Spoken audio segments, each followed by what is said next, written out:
Hello and welcome to today's video. Now, one of my passions is embroidery, and I thought it would be really cool to kind of mix and match my different interests into one. As some of you guys may know, I am a photographer and videographer, so I thought, why not blend embroidery and photography and kind of do something cool here?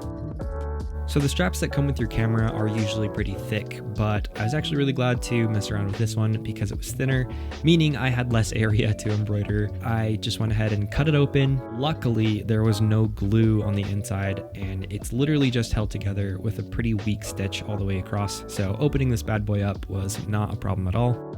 Now for the actual embroidery, I'm just using the typical GMC 6-strand threads.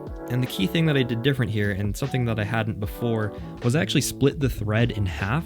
So I was only embroidering with 3 threads and pulling 6 through, which made pulling the thread through this thicker material a lot easier. And not to mention, I could get really fine details because the thread was smaller. After doing my first couple flowers here, I realized, yes, this is the way to go. I think from now on, I'm always gonna do this. But yeah, I was just really happy with handling the thread. I stabbed myself less often. And like I mentioned, the details are just a little better.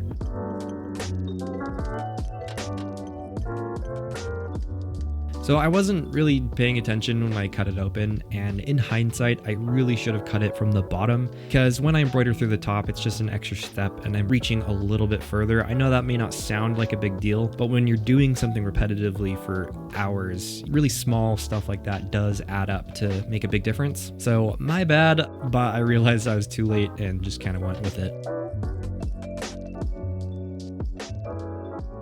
Now, like I said, I did split my thread so that I was using 3 strands of the thread, which did make pulling the string through a lot easier, a lot smoother, and I think it probably made it a little bit faster, though I will say it was kind of frustrating to split thread every single time I wanted to change the color.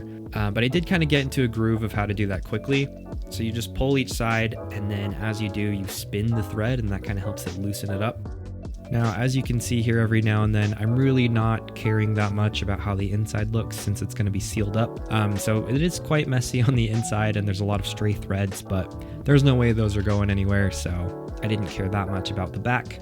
Now, I apologize if this video may get slow or boring, but I still thought it would be valuable to see the entire process. It's really hard to turn 10 hours of footage into a few minutes. And yes, you heard me right. This took me 10 hours. I wouldn't say I'm a pro embroiderer. I wouldn't say I'm a pro at embroidery. Yeah, again, this just took me so long. I spent 8 hours on the first day, woke up the next day, spent another 2 hours.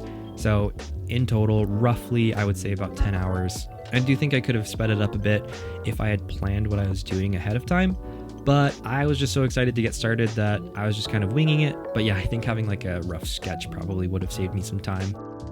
Now, if you're curious of the actual stitches that I'm doing, these are pretty basic. I actually do have another video where I go into more depth. So if you'd like to learn those stitches, you can go ahead and click up at the top corner. And yeah, if there is more interest, I'll totally go over this again in a tutorial if that's something that you guys would enjoy. Now, I was actually going to call this good. I wasn't planning on doing the entire thing, but when I actually put it on and tried to wear it, I realized you can't even really see it. You know, you'd only be able to see the embroidery right on the neck. But I'm so glad that I went the extra mile here. As you can see later on, it really brings it all in together.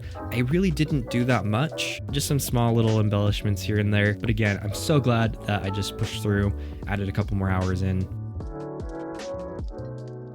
While I was nearing the end of embroidering the rest of the strap, I realized we actually had some leftover foam from some other crafts, and I figured, hey, I'm here, I'm not going to be opening this up again anytime soon, why not just put some padding in there?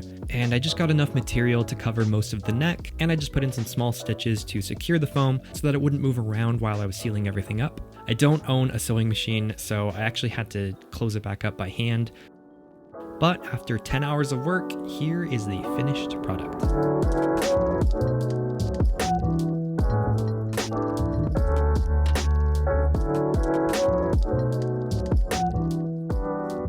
Again, I know this video was a little different than usual, but I hope this inspired you to create something today. And this is the end of the video. Thank you guys so much for watching. Please leave a like, comment down below what I should cover next. Do not forget to subscribe, and I will see you guys in the next one. Thank you so much for watching. Bye.